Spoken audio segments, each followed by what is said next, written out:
So implications for PR, very, very big picture.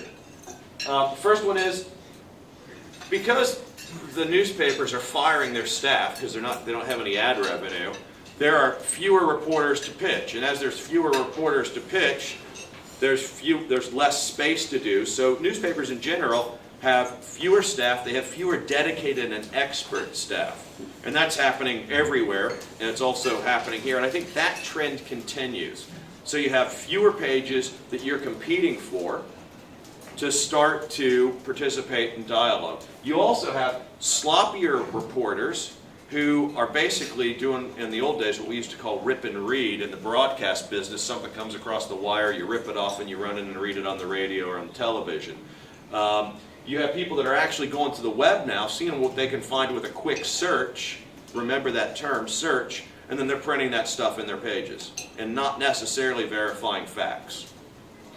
The second thing is, it's a much different news approach, and I'm sure you've all heard about the 24-hour news cycle. Yesterday I was at a political discussion over lunch that talked about how the political news cycle is impacting President Obama and Prime Minister Rudd and their approach to managing public issues, which I think is right on. And the premise of this guy, what was his name? The Australian? Paul Kelly, who was very entertaining.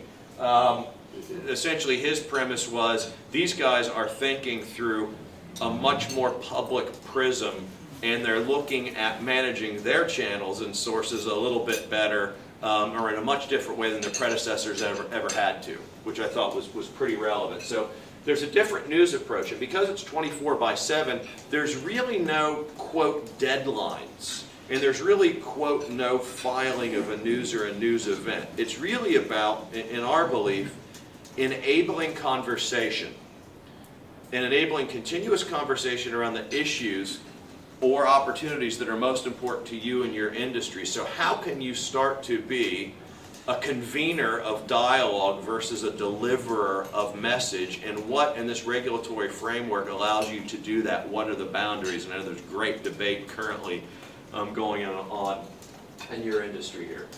The thing is, mass is dead.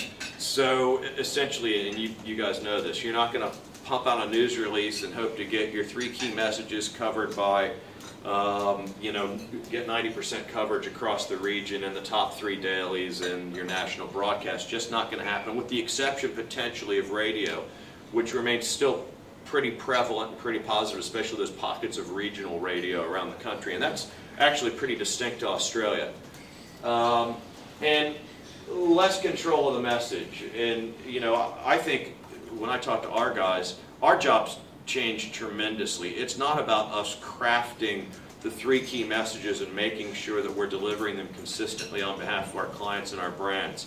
It's more about defining the boundaries of the conversation and dialogue that we're comfortable having, or that we're allowed to have, and how we're expanding that dialogue with stakeholders that are relevant to your businesses. So how can we have those discussions with regulators? How can we have them with doctors and healthcare providers? And ultimately, how do we enable those people, either directly or indirectly, to have conversations with patients?